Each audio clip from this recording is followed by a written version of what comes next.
Gold plus $25,000 cash. Play all month long, and on March 29th, you could be the lucky winner. Only at Yamava. Details at Yamava.com. Must be 21 to enter. Please gamble responsibly. I launched our campaign at this union hall. Let's go win this thing! Then we hit the road and never stopped. You shared with me your frustration at working harder to barely get by and afford a place to live. Your fears for our democracy and freedoms. And your dreams for yourself, your family, and the future. It is not too late to realize those dreams. I'm Adam Schiff, and I approve this message because together we can still get big things done. I've tried them all, the big ones, the small ones, but then I discovered Burlington, and I cannot get enough of it. Wow, this price is amazing. They have this brand. I told you so. You'll love the deals. You'll love Burlington. I told you so. From ABC 7, this is Eyewitness News. Now at 11, a win for Donald Trump as the U.S. Supreme Court sides with him as states try to remove him from the ballot. We're live in Washington, D.C. with reaction. Here at home, a car flies off an overpass, lands on the freeway below, and strangers stop to save those people inside. And slightly warmer today as we get a break from the rain, but don't put away your umbrellas just yet. Good morning. This is Eyewitness News at 11 a.m. live on ABC 7, Hulu, and wherever you stream. I'm Giovanna Latta. And I'm Philip Palmer. The Supreme Court says former President Trump can stay on the ballot in Colorado. This morning, all 9 justices ruled in Trump's favor. The ruling comes as 16 states head to the polls tomorrow for Super Tuesday. ABC's Perry Russum joins us live from Washington with the latest. Perry. Philip and Giovanna, this is one of the faster turnaround decisions for the Supreme Court, with arguments being heard less than a month ago. Today, Trump calling the decision a big win for America. A day ahead of Super Tuesday, the Supreme Court unanimously ruling former President Trump can remain on the ballot. You cannot take somebody out of a race. The voters can take the person out of the race very quickly, but a court shouldn't be doing that, and the Supreme Court saw that very well. The case surrounded Colorado Supreme Court's decision to disqualify Trump from its primary ballot, citing Section 3 of the 14th Amendment. The section reads, no one who has taken an oath to support the Constitution and then engaged in insurrection can hold public office afterward. In today's decision, the justices writing, the Constitution empowers Congress to prescribe how those determinations are made. During oral arguments last month, both liberal and conservative justices signaled skepticism over Colorado's ruling.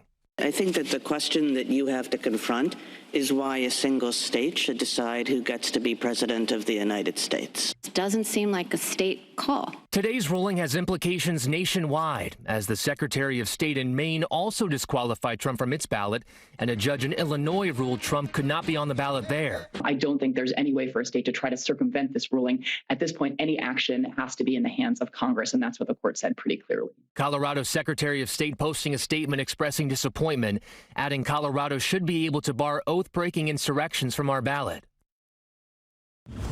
And as we mentioned, Colorado as the state starting all of this, Trump's name was kept on the ballot there during the course of the appeals process for those voting by mail. And as of Friday, more than 800,000 people have already voted by mail, Philip. Well, Perry, we don't always see unanimous decisions. And while this had the conservatives and liberal justices voting in the same way, they didn't necessarily come to the conclusion in the same manner, did they?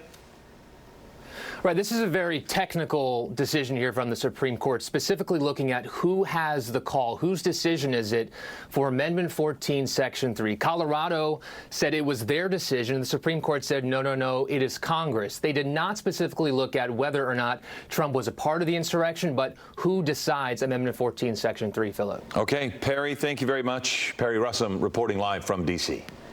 The California primary is tomorrow, which means today is the last day of early voting. Another 500 vote centers opened across Los Angeles County over the weekend. They'll be open today from 10 a.m. to 7 p.m. But tomorrow, on Election Day, they will be open from 7 a.m. to 8 p.m. You can cast your ballot in person or drop off your mail-in ballot. You can also simply mail your ballot as long as it's postmarked by tomorrow. And you are a big part of the process on Election Day. The California primary, again, is tomorrow, March 5th. Make sure you cast your ballot. Visit abc7.com/vote to find all the information you need to make your voice heard. And the rain happened over the weekend pretty much exactly as forecast. And today we get the benefit of some sunshine. Here's Brianna Ruffalo. Good morning. Today is going to be just slightly warmer than yesterday, but nice to be getting a little break from the rain. That's still going to be on the cool side, though, and we will have some patchy clouds, but mostly quite a bit of sun. So enjoy the break because rain will return in a couple days. It's about 60 in Temecula today, 63 in Riverside, San Bernardino, and then we're getting up to about 64 degrees in Irvine. Going to see some mid-60s in Anaheim today at about 65, and then cool for the foothills, 62 in Pasadena. About 64 in Los Angeles, and then cool for the desert spots. Apple Valley, 59. 62 for Encino, and a little further north, we've got cool temperatures all in the northern valleys. 63 in Northridge, 61 Santa Clarita, 60 in Simi today, and then even just some upper 50s in Thousand Oaks. Now, we do have another round of rain to talk about this week, so I'll let you know when we will see the next storm roll in, and then when we will see some much warmer temperatures and what Oscar Sunday is looking like. More on that in just a little bit. I'll send it back to you for now. All right, Brianna, thank you. Today, 3 people accused of murder spree are due in court for arraignment. 6 people, including a 14-year-old boy, were killed. The murders happened in and around Huntington Park in November and last month.